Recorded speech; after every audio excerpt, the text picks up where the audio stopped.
It did not matter to the citizens of Aethelgard that the sky was blue. They were only concerned with the sea.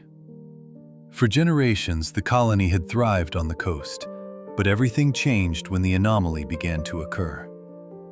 It started as a low frequency, a vibration that would disturb the sleep of the elderly and interfere with our radar systems. We thought it was a natural geological shift, but we were wrong. The first sign of the catastrophe was not an earthquake, but a silence. The usual crash of the waves ceased, replaced by a foul, metallic stench rising from the deep. General Kale, head of the planetary defense, stood on the command deck. He watched the maritime sensors flash red. "We are picking up massive signatures," his lieutenant reported. "It's a naval formation, sir, but not one of ours." On the horizon, the water began to bubble and boil. Suddenly, a massive fleet of obsidian ships breached the surface. They didn't float. They seemed to hover inches above the water, defying gravity. The troop carriers opened, and the invasion began. It was a landing unlike any recorded history. They did not come to negotiate. They came to devastate our world. The alien attack was savage and fierce. They wasted no time. Green plasma beams struck the coastal batteries, causing the defense grid to collapse within minutes. The military response was swift but futile. We tried to resist, but their technology was centuries ahead of ours. "Do not retreat!" General Kale screamed over the comms, but fear is a powerful motivator. Soldiers began to withdraw from the front lines as the alien infantry, tall, scaled creatures, stormed the beaches. They were reckless in their advance, caring little for their own safety, driven by a hive-mind purpose. The city became a living hell. Buildings crumbled, trapping civilians underneath. The casualty count rose by the second. There was no time to bury the dead. The streets became an open grave, a sprawling tomb of concrete and steel. I was part of a specialist unit, hiding in the ruins. We watched as they rounded up survivors. Their methods were not just violent, they were evil. They served a leader they called the High Archon, a figure that looked like a devil carved from black coral. Those who did not die immediately faced a worse fate.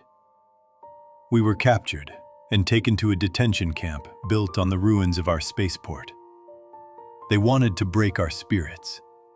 They used psychological torture to humiliate the human officers. They would strip them of their rank and force them to kneel in the mud. The punishment for disobedience was absolute. Every morning at dawn, they would execute 3 prisoners. They didn't just shoot them. They would hang their bodies from the high walls as a warning. It was a grotesque sacrifice to their dark gods. "Do not let them see you cry," I whispered to Jace, a young medic who was trembling. "If you show weakness, you damage the morale of everyone else." But the environment was harmful to both body and mind. They fed us scraps, and the water was tainted, perhaps even containing a slow-acting poison to weaken us. The Archon tried to mislead us with propaganda, broadcasting messages that they were here to save us from ourselves. But we knew the truth. They intended to rid the planet of humanity entirely. A week into our captivity, an opportunity arose. The aliens' main power core began to fluctuate.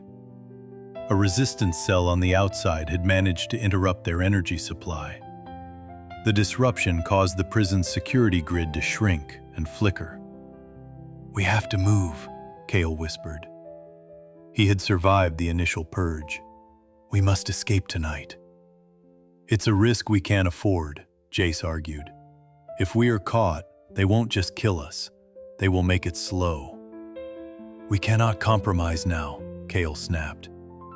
"If we surrender to fear, we are already dead. We must proceed with the plan." The plan was dangerous. It was an adventure born of desperation, fraught with peril. We had to avoid the patrols, sneak past the sensory drones, and disable the planetary jammer so we could signal for help. If we failed, it would mean the total defeat of our colony. "We have to abandon the injured," Cale said, his voice cold. "We can't discard our own people," I protested. "We have to forgo our humanity to save the species," Cale replied. "We cannot safeguard everyone." At midnight, we made our move. We managed to quit ourselves by short-circuiting the locks. We moved through the shadows, trying to defend ourselves with stolen plasma knives. However, the Archon had anticipated us. As we reached the perimeter, a nuclear alarm blared. It wasn't a bomb, but a containment breach protocol.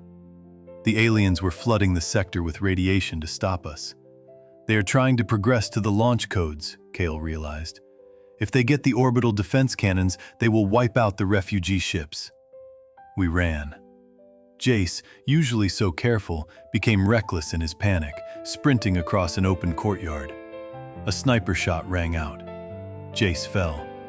He was dead before he hit the ground. We couldn't stop for a funeral. We had to run. We reached the control tower. Cale hacked into the system. "I can't shut it down," he said, sweat dripping from his brow. "I can only mislead the targeting system."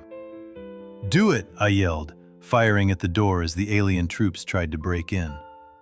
"I have to stay here to keep the signal active," Cale said calmly.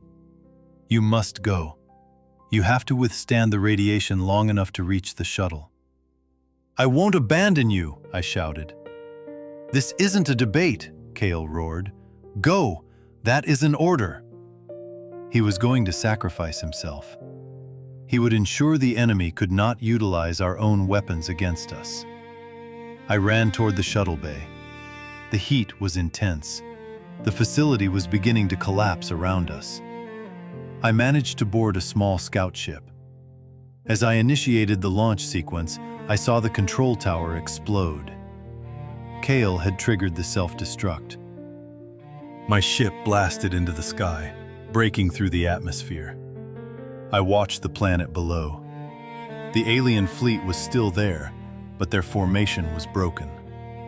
Cale's action had caused significant damage to their command network. I had managed to escape, but the victory felt hollow. I looked at the dark expanse of space. I had to progress toward the rendezvous point. I had to warn Earth. The invasion of Aethelgard was over, but the war had just begun. I would not compromise. I would not surrender. As long as I drew breath, I would defend our existence. The memory of the dead would not be a burden. It would be the fuel for my revenge. I would ensure their deaths were not just a casualty statistic. I would make the enemy pay for every grave they dug.